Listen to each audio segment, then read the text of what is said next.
Assalamualaikum, terima kasih masih menyimak kisah ini di sini. Part 2 Rumah Warisan, sebuah kisah dari Ed Nyata. Tapi sebelum kita masuk ke selengkapnya, kita doa dulu ya. Bismillahirrahmanirrahim.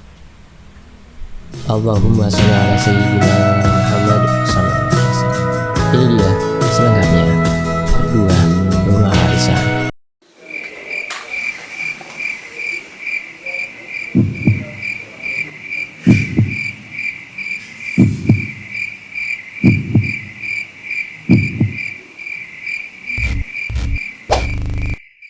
Pintu ruangan terbuka. Tampak Linda dan suaminya datang menjenguk di malam hari itu.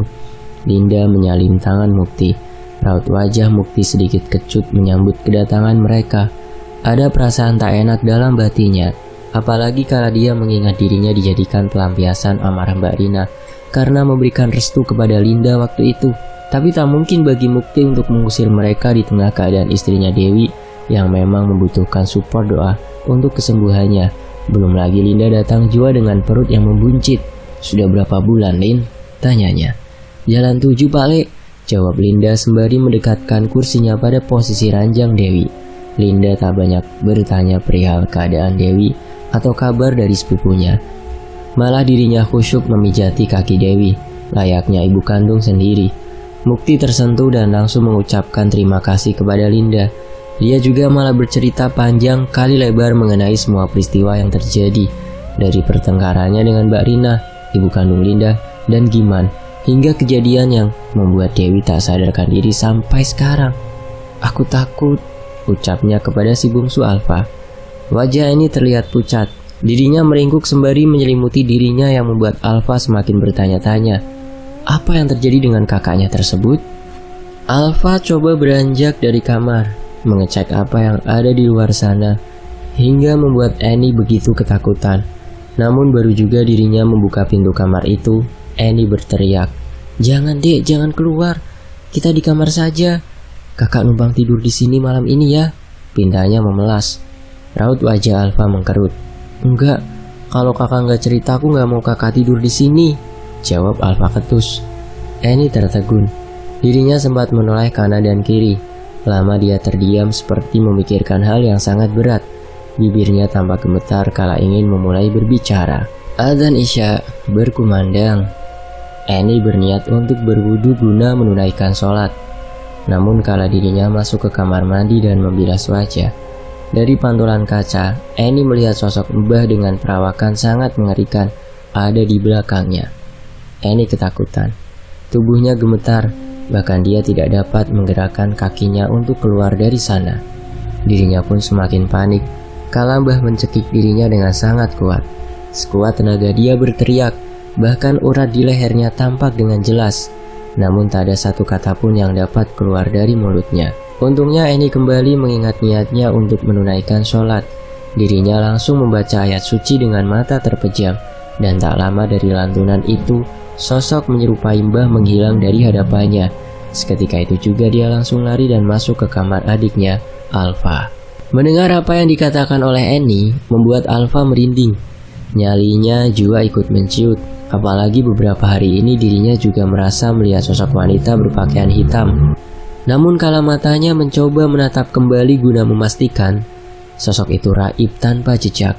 "Apa besok kita cerita ke ayah, Mbak?" tanya Alfa. "Jangan, ayah lagi banyak pikiran," jelas Annie kepada Alfa yang mengakhiri pembicaraan di antara keduanya. Pagi pun tiba. Annie dan Alfa bergegas menuju rumah sakit, menggantikan ayahnya yang akan berangkat bekerja. "Ingat ya Dek, jangan ceritakan apapun," pungkas Annie kembali sesaat kala mereka masuk ke dalam ruang tempat ibu mereka dirawat. "Kakak, ayah udah sampai," sapa Mukti melihat kedua anaknya di pagi itu. "Iya ya." "Bunda bagaimana ya?" jawab Annie sembari menanya balik pada dirinya. "Segera sembuh dan pulang ke rumah," kata Mukti tersenyum. Dirinya terpaksa membohongi kedua anaknya agar tak larut dalam kesedihan, karena sejatinya hanya mukjizat yang bisa menyelamatkan hidup Dewi, tidak seperti biasa, di mana Mukti biasanya mengajak anaknya untuk sarapan dulu. Pagi itu dirinya hanya meninggalkan beberapa lembar uang untuk mereka membeli sarapan. Mukti pun tampak tergesa meninggalkan mereka di sana. "Jaga bunda ya," pesannya sebelum beranjak pergi. Hari itu Mukti bergegas menuju satu daerah. Dia hendak menjumpai seseorang wanita tua, kakak dari almarhum kakeknya. 3 jam waktu ditempuh sebelum dirinya sampai di mana tempat Mbah Buyut berada. Sesampainya di sana, dirinya disambut oleh seorang pria yang usianya sedikit lebih muda dari dirinya. Pria itu bernama Kasim, adik tiri dari Mukti. Jadi sedikit kisah, almarhum ayah Mukti memiliki 2 istri. Istri pertama merupakan ibu dari Mukti yang dikaruniai 4 orang anak. Sementara untuk istri keduanya memiliki seorang anak yaitu Kasim. Notabene-nya Kasim ini hanya dianggap oleh Mukti, malah Mukti pun sering membantu dirinya. Dari segi ekonomi, ya berbeda dengan 2 saudara lainnya yang sama sekali tidak mau menganggap keberadaan Kasim. Mas Mukti, apa kabar mas?" ucap Kasim yang segera menghampiri dirinya. "Iya dek, mas lagi ada perlu sama mbah," jawab Mukti tanpa berbasa-basi. Mereka berdua langsung masuk ke dalam rumah. Setibanya di hadapan Mbah Uyut itu, Mukti langsung bersujud memegang kaki beliau. "Tolong cucumu mbah," kata Mukti berlinang air mata. Kasim terheran.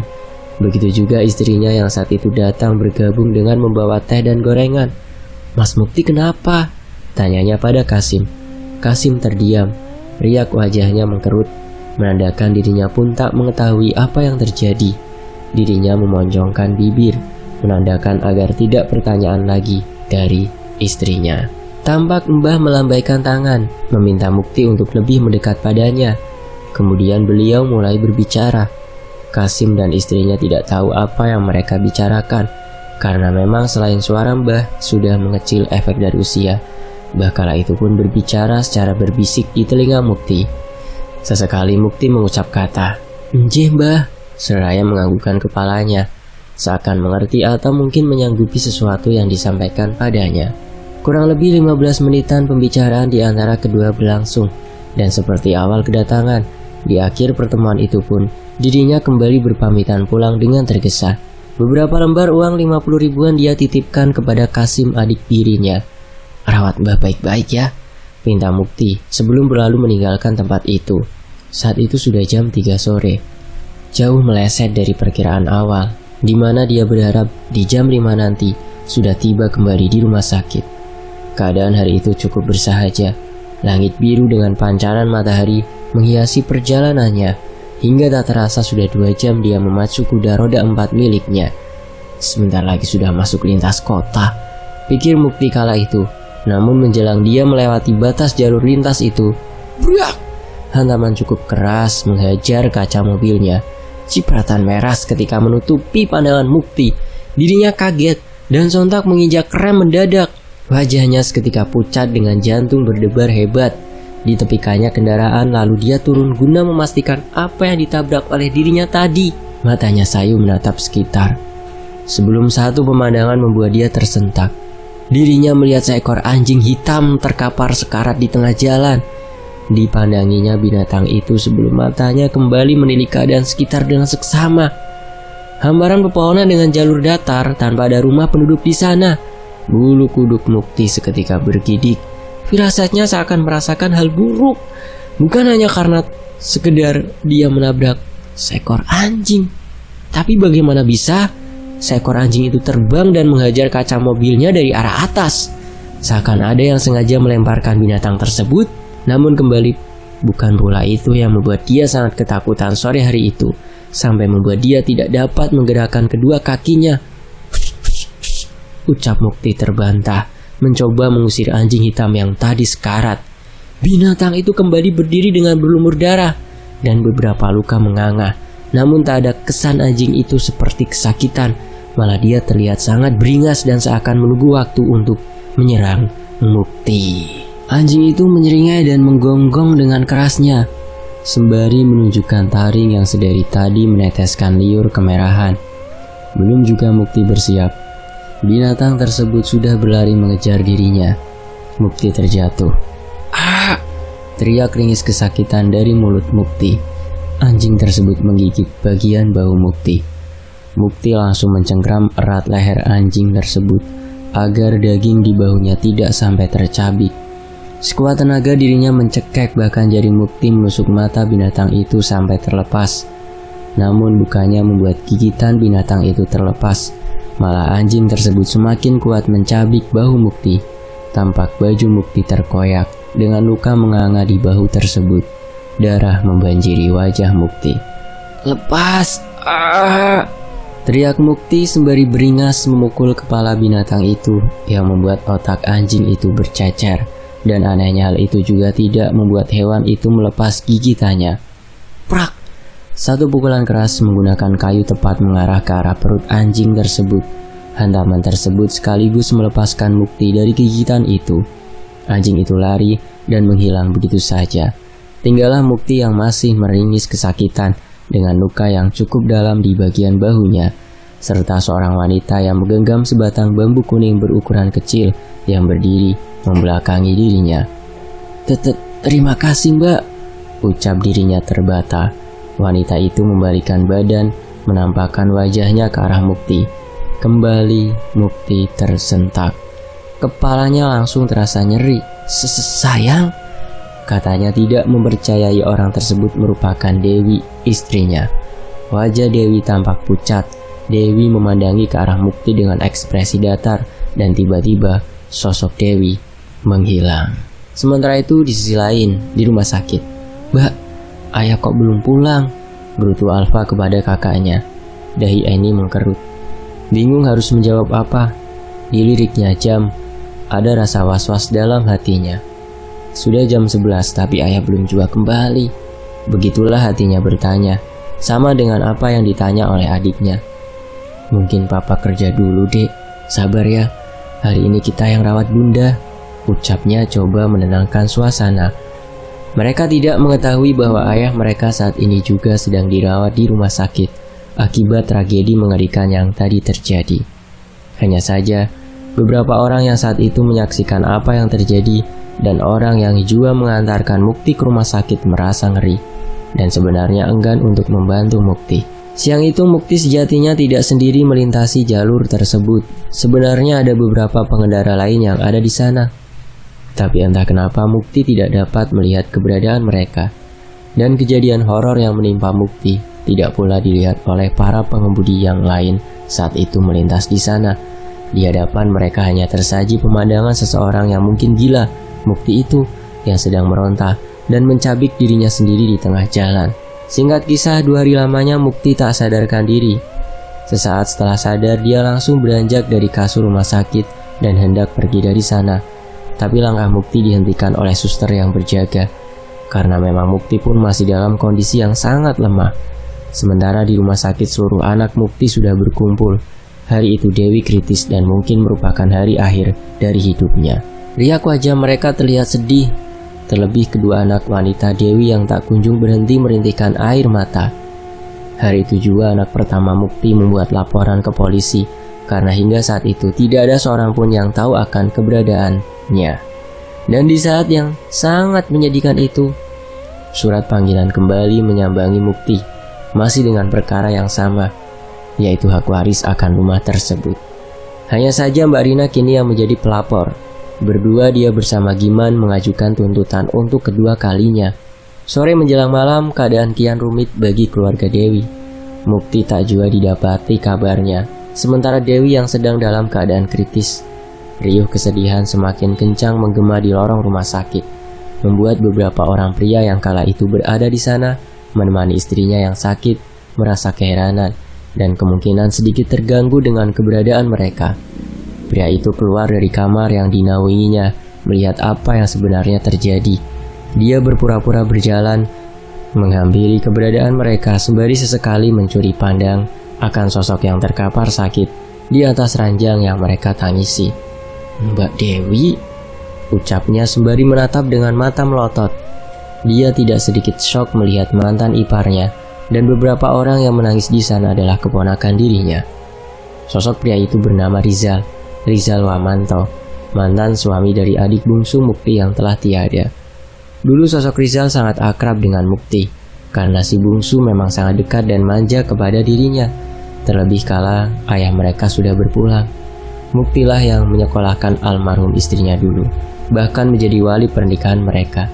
Namun pasca istrinya meninggal, Rizal yang berprofesi sebagai TNI juga mendapatkan perpindahan dinas, dan beberapa tahun kemudian dia memutuskan untuk kembali menikah. Semenjak kala itu pula dirinya lost kontak dengan keluarga almarhum dari istri terdahulu. Rizal sendiri hanya pernah bertemu dengan Bindra dan Nikta, anak pertama dan kedua Mukti. Itu pun sudah sangat lama, kala keduanya masih di bawah usia 9 tahun. Dan kini sudah berpuluh tahun berlalu yang membuat dia tidak mengenali wajah mereka kala itu.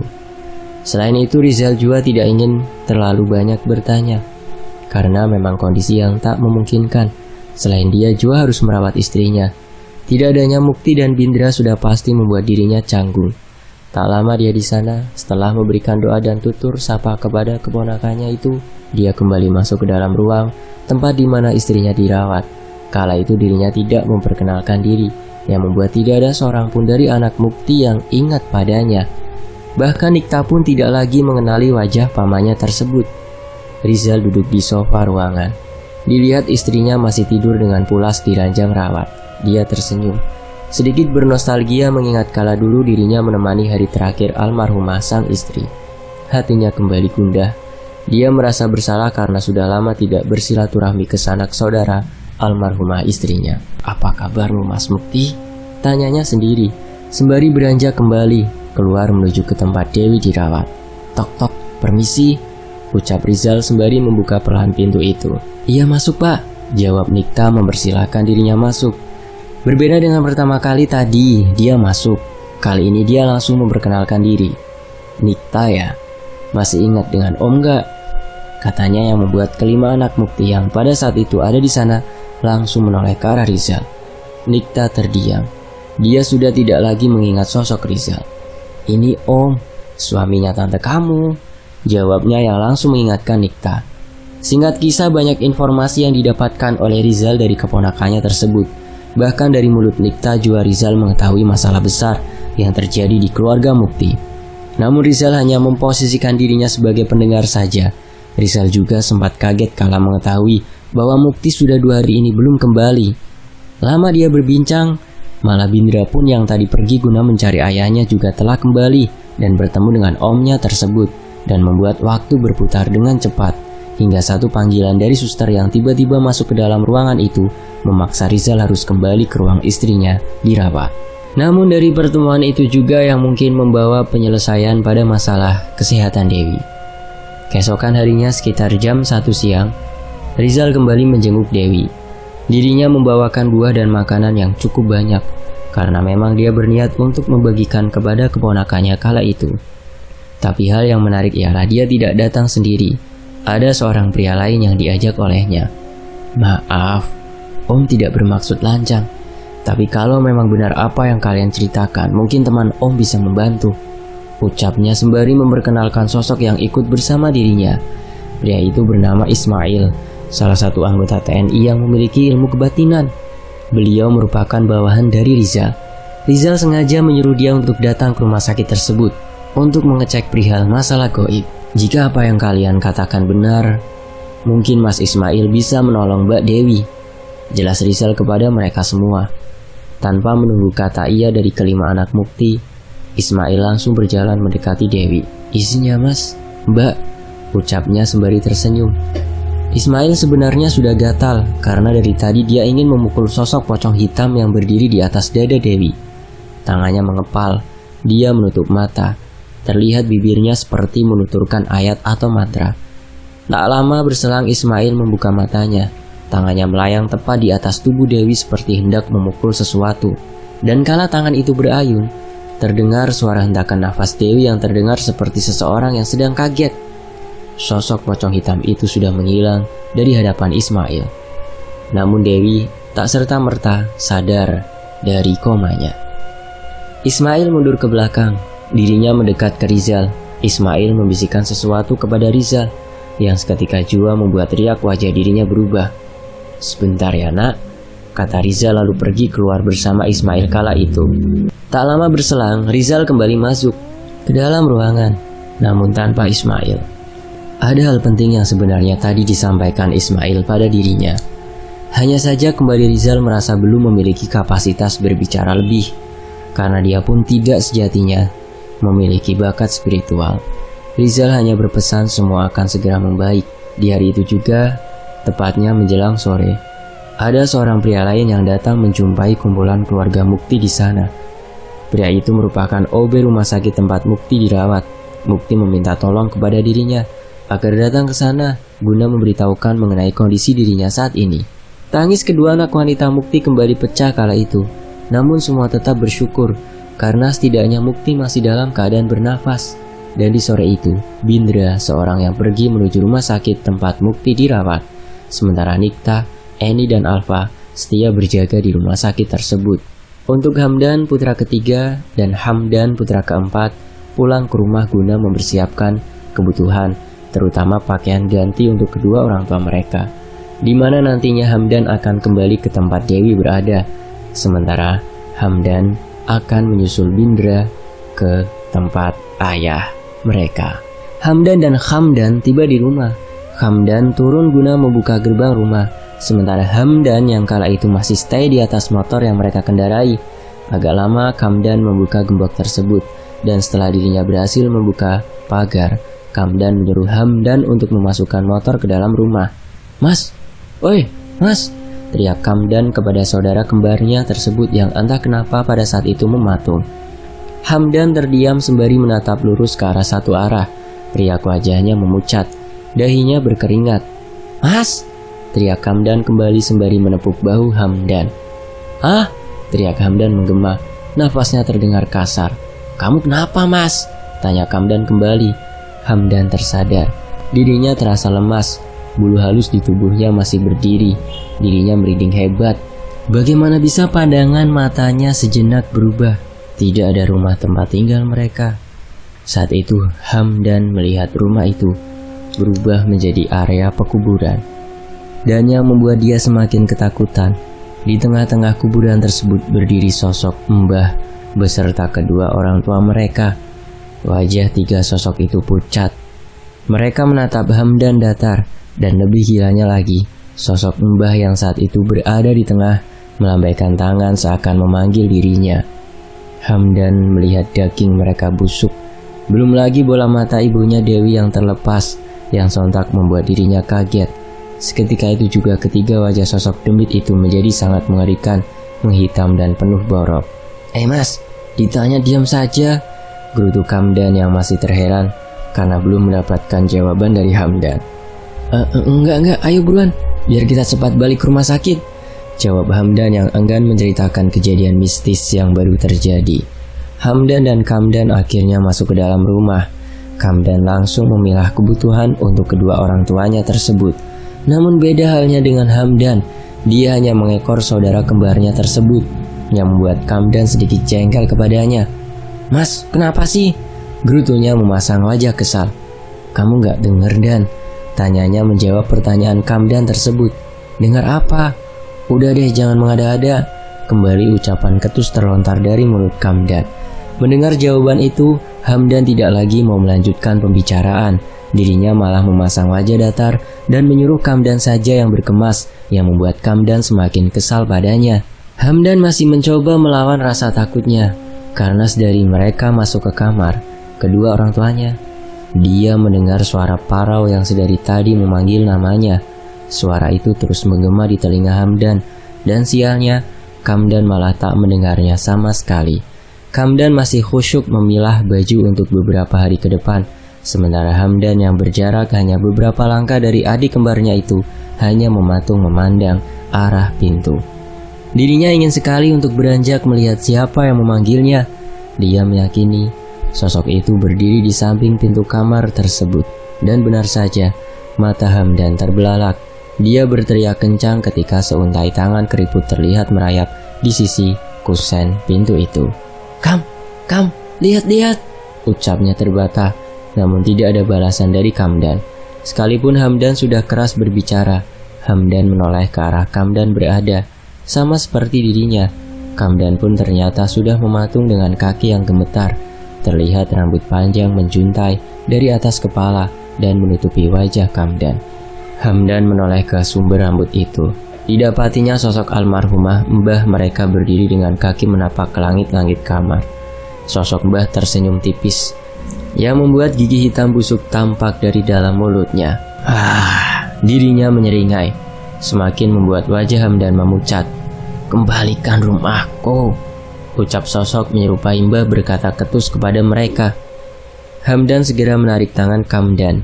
Berdua mereka lari menuju luar rumah. Tidak mereka hiraukan lagi niat awal tujuan pulang ke sana. Namun langkah mereka seketika terhenti kala pintu depan rumah telah dihadang oleh sosok pocong berwajah hitam pekat seperti gosong dengan tinggi mungkin sampai 3 meter. Mereka terpojok, langkah mereka berjalan mundur, menepi di sudut ruang tamu. Hampir dari segala sisi makhluk astral itu berdatangan. "Pergi kalian laknat!" teriak keduanya sembari melempar benda yang ada di sekitar. Kursi, vas bunga, beterbangan menerjang sosok tersebut. Namun tak satu pun lemparan mereka mengenai makhluk-makhluk gaib itu. Benda-benda itu hanya menembus mereka tanpa bisa melukai sedikit pun. Hamdan dan Kamdan pasrah melihat makhluk-makhluk laknat itu semakin mendekat. Dan entah kenapa, hawa sangat panas seperti membakar kulit terasa. Kalau sosok-sosok menyeramkan itu mendekati mereka, Hamdan dan Kamdan serasa terbakar api. Keduanya terkapar, meronta di lantai. Hamdan juga mendapati sosok pocong itu kini menindih tubuh Kamdan. Dia berdiri di atas perut Kamdan yang membuat saudara kembarnya itu memuntahkan darah segar dari mulutnya. Namun tak ada yang bisa Hamdan lakukan, karena dia pun masih tersiksa dengan rasa panas dari dalam tubuhnya. Keduanya mengerang kesakitan, berteriak sejadinya. Prak! Suara hantaman keras terdengar. Pintu rumah mereka dijebol. Bindra datang di saat yang tepat. "Astagfirullah," ucap salah seorang pria lain yang saat itu datang bersama dirinya. Pria itu merupakan seorang paranormal bernama Manti yang dimintai tolong oleh Ismail untuk membantu dirinya menyelamatkan keluarga Mukti. Jadi sesaat kala Kamdan dan Hamdan pergi, Bindra yang rencana akan menuju ke tempat ayahnya dirawat membatalkan niatan tersebut. Saat itu dia dipanggil oleh pamannya Rizal. Pamannya menyampaikan apa yang tadi dikatakan oleh Ismail kepadanya, bahwa ada media yang harus disingkirkan dari dalam rumah itu. Singkat kisah, Rizal mengantarkan dirinya ke tempat Ismail, dan di sana mereka langsung menyambangi rumah Pak Manti, orang yang direkomendasikan oleh Ismail untuk melakukan pembersihan. Awalnya Ismail berencana untuk melakukan hal itu di esok hari, namun mendengar bahwa ada orang yang hari ini pergi ke rumah tersebut, membuat mereka harus bergerak cepat. Karena salah bertindak dengan media kiriman tersebut, maka nyawa akan melayang. Untungnya mereka masih memiliki sedikit waktu, sekalipun bingkisan hitam berisikan tanah kuburan dan gumpalan rambut yang tadi diketemukan Kamdan telah dibuka. Dan Kamdan juga telah memegang serta membaca secarik lipatan kertas yang merupakan inti dari santet tersebut. Santet itu sebenarnya tidak pada tingkatan yang tinggi, namun apa boleh dibuat. Karena Kamdan sudah membukanya terpaksa, Pak Manti mengembalikan kiriman itu kepada si empunya. Awalnya mereka tidak ingin membalas dan hanya ingin menetralisir santet tersebut. Namun kini hal itu sudah tak mungkin dapat dilakukan. Beberapa bacaan mantra yang dilakukannya berhasil mengusir demit tersebut. Hamdan membaik, namun Kamdan terlihat lemas. Wajar mengingat banyak darah keluar dari tubuhnya. Tanpa berbasa-basi, mereka menuju ke dalam kamar. Bungkusan itu masih ada di sana. Pak Manti meraih kantung hitam tersebut. Kembali dia membacakan beberapa mantra. Tampak asap menggumpal, seolah kantung hitam itu terbakar. Usai melakukan hal itu, dirinya menatap Bindra. "Bakar segera," perintahnya dengan suara tegas. Bindra meraih bungkusan tersebut dan membawanya ke halaman depan. Segera dia mengambil beberapa ranting kering dan kertas pula. Namun kala dia ingin membakar bungkusan itu, tepat di hadapan Bindra, ibunya Dewi berdiri dengan pakaian putih lesu. "Jangan, Nak," katanya dengan suara parau. Bindra terhenti, apalagi melihat wajah ibunya tersebut sangat memelas. "Dus, bajingan!" Sosok Dewi seketika berubah menjadi pocong berwajah gosong. "Bakar, dia itu setan!" teriak Ismail yang datang dan langsung mengatasi sosok demit yang berusaha mempengaruhi Bindra. Mendengar perkataan itu, Bindra kembali tersadar. Secepatnya dia menyalakan api dari ranting dan kertas yang tadi dibawanya. Api menyambar cepat dan Bindra langsung melemparkan bungkusan hitam itu. Seketika benda itu dilempar ke dalam api. Suara menyeringai kesakitan terdengar keras menggema di langit. Dan saat itu pula dengan ajaib, Dewi kembali membuka matanya. Dia tersadar dari masa komanya. Singkat kisah, hal mistis itu usai. Namun banyak pertanyaan mengganjal di hati keluarga Mukti. Sudah pasti mereka menuduh Gimanlah sebagai pengirim santet tersebut dan Mbah Mauri mengeksekusi hal tersebut. Namun, Pak Mantri enggan untuk mengatakan secara gamblang siapa pengirim sebenarnya. Dia hanya memberikan penjelasan bahwasanya dalam beberapa bulan ke depan si pengirim akan meninggal. Singkat kisah, Dewi kembali ke rumah. Hanya saja penyakit jantungnya tak serta-merta sirna, sekalipun santet itu sudah dimusnahkan. Hal itu terjadi karena pembersihan santet tersebut sudah telat dalam penanganan dan tubuh Dewi sudah digerogoti. Dengan kata lain, akibat hal itu dirinya terkena penyakit medis. Sementara waktu terus berjalan, 2 bulan berlalu, Dewi berangsur pulih. Begitu juga dengan tatanan kehidupan keluarga Mukti. Mukti juga sudah berencana mengakhiri semua pertikaian. Dia akan kembali ke rumah miliknya dan berniat menjual rumah warisan tersebut. Namun sebelum rumah itu laku dan dia membagikan kepada kakaknya Rina dan adiknya Giman, kabar duka meredung di telinga mereka. Pagi itu, tepatnya 3 bulan pasca usainya tragedi teror, Mukti dan keluarga mendapati kabar duka di mana kakaknya Rina berpulang. Wallahu alam, entahlah apa hal itu menjawab segala pertanyaan siapa biang keladi kisah kelam tersebut. Namun bila mereka menilik kembali, memang Mbak Rina yang memiliki kans atau peluang untuk masuk dan meletakkan benda itu, karena dia lama menatap di sana dan juga memiliki kunci duplikat yang dulu dibuatkan Mukti untuknya. Dan bila benar Mbak Rina lah pelakunya, maka si pengeksekusi kiriman tersebut tak lain adalah Mbah Buyut mereka sendiri. Begitulah pikiran guru kembali merasuki Mukti.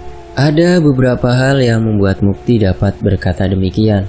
Namun kembali lagi, seperti awal, keinginan Mukti untuk hidup dengan damai. Dirinya enggan untuk membahas dan menceritakan lebih lanjut tentang apa yang terjadi pada dirinya kala itu dan kenapa dia bisa menyimpulkan hal tersebut. Dan selang 8 bulan dari kejadian, rumah tersebut akhirnya laku terjual. Sesuai dengan janji awal, Mukti membagi hasil penjualan rumah itu kepada Giman dan ahli waris Mbak Rina, yaitu anak sematawayangnya, Linda. Usai semua segala pertengkaran di keluarga tersebut dan cerita pun tamat. Sebenarnya banyak sekali kisah keluarga Mukti yang menghiasi cerita penulis di akun ini. Namun sengaja penulis bedakan nama, tempat, dan lain-lain. Kalau sudah tepat waktu, mungkin semua cerita akan direvisi ulang, menyesuaikan seluruh rentet hal mistis yang menaungi keluarga ini, keluarga dari Pak Mukti. Terima kasih teman-teman sudah menyimak sejauh ini. Fakta sejarah pamit. Wassalamualaikum warahmatullahi wabarakatuh. Sampai jumpa di kisah lainnya. Terima kasih untuk akun Twitter @nyata. Teman-teman juga bisa mampir ya, masih sama dengan cerita santet. Itu di layar akhir ada santet sang bernyawa, sebuah kisah berdasarkan kisah nyata dari Mas Wira.